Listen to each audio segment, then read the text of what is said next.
Let's speak to Head of Campaigns at Popular Conservatism, Andrew Allison. Well, this is another moment, Andrew, where I think this Labour government, this idealistic Labour government, has been forced to confront reality. And just as Starmer did last week by diverting money from billions from our fatuous foreign aid budget into defence, we are not, or this government is not going to go along with this mad, insane right to switch off clause. Bosses will, after all, be able to contact their staff if they need to outside of work hours. And in what way, in what world would it have been sane to have anything else? Well, there wouldn't, would there? As you said, you had to be contactable as a journalist, pretty much 24/7. Me as a political campaigner, of course, messages come through. Messages come through at nearly midnight. I don't have to answer them. If I'm asleep, obviously, I don't answer them. And I answer them first thing in the morning. But the thing is, when you're running an operation, and especially if it's a smaller operation, then you have to get in touch with your staff. And most employers will try to avoid contacting their staff outside sort of reasonable hours anyway, after 9 o'clock in the evening or, before 6 a.m. or something like that. But there are times when that's needed. But this is simply an agreement that is made between the employer and the employee. And it's got absolutely nothing to do with government. But when you look at this employment rights bill, Kevin, gosh, there is page after page of more rules and regulations that are going to hit employers, such as flexible working, where employees are going to have the right twice a year to request flexible working. And then there's going to be statutory reasons why these things can be refused. It's just more and more red tape put onto employers. And I know employers who are saying, we're just not going to employ anybody else because it's just too much hassle. Now, how does that fit in with the government's growth agenda? Exactly right. I mean, they keep talking about growth. We were talking earlier about sort of crazy Ed Miliband's net zero madness. That stands right in the way of growth.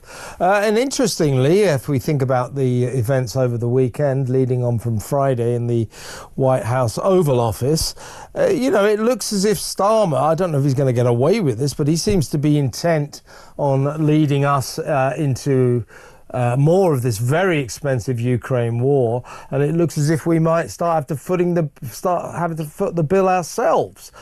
Britain taking most of the burden, billions and billions of pounds. How does that square with economic growth? Well, the war in Ukraine is a completely separate issue, and I'm rather with Starmer, I'm afraid, on this one. I think that we do have to do everything that we can to help Ukraine. Yeah, but what kind of practical help is there really going to be without America?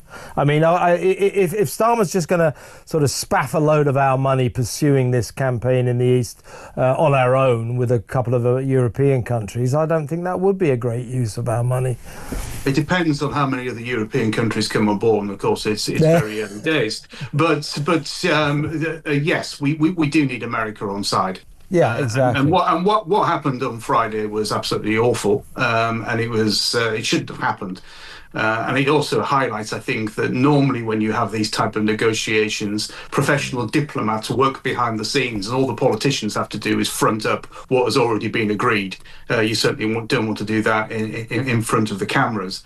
But we're living in a more dangerous world, and we've got the international aid budget that's, which I can't work out really, 0.7% of GDP. So if our GDP doubles, then we should automatically give twice as much money in aid. But if our GDP halves, then we should give half as much in aid. That just doesn't seem to make any sense to me at all. But I mean, there are savings that can certainly be made there. The defence of the realm, Kevin, is the whole reason for government. I mean, it's their primary purpose is defence of the realm. And if we need to increase money on defence, which I think we certainly have to, then savings have to be made elsewhere. So we certainly can't increase taxes anymore, Kevin. I mean, taxes are getting up to almost a record high. Well, this is the problem, isn't it? And this is why this story, I mean, in itself is interesting, the axing of the right to switch off. This is because a lot of business leaders, company owners and directors have told Jonathan Reynolds, the pretend solicitor business secretary, and Rachel from accounts, that this is just otherworldly. This is not planet Earth. You know, of course, bosses, you can't make it illegal for a boss to have to get hold of his foreman at 9 o'clock at night for some emergency, or even for something normal. I mean, you know, this is ridiculous. So I just think what's interesting about this story, because it's like what Starmer had to do with the foreign aid budget and defence, is that, and it will be like what they're going to have to do with Ed Miliband and net zero. This Labour government, with all its idealistic, highfalutin student politics kind of vision and ideas for what it wanted to do to make us such an enlightened socialist society, is finding out in the real world none of this claptrap works. And you've got to do practical, plausible things to make this country work, and that's why I think this story is interesting. It's the latest in a long line of our Labour government being confronted with and having to collide with reality, and I think that's quite an encouraging direction. If Keir Starmer is going to react sensibly to these situations, then slowly he can be dragged kicking and screaming into reality. Yes, absolutely. I mean, as I said at the beginning of this interview, Kevin, businesses are already finding it hard to keep in business, to continue trading. There are plenty of laws and regulations that protect workers. We don't need a whole raft more, which is what this particular employment rights bill is doing. But I mean, when you talk about net zero, I read a report yesterday that Ed Miliband maybe shown the exit. Yeah, we did that story a little earlier. On our knees praying.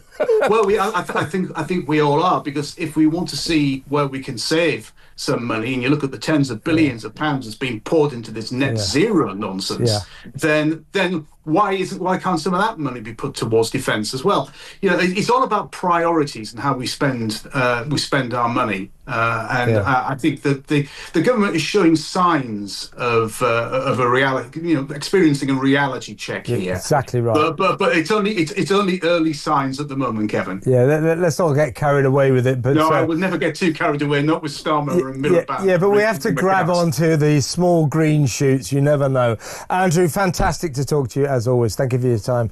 Andrew Allison, the head of campaigns at Popular Conservatism. Thanks for watching. And if you enjoyed that, please give it a like and remember to subscribe to our YouTube channel. More details about us can be found on our website, popularconservatism.com, and you can also follow us on social media. Details about that can be found in the notes below.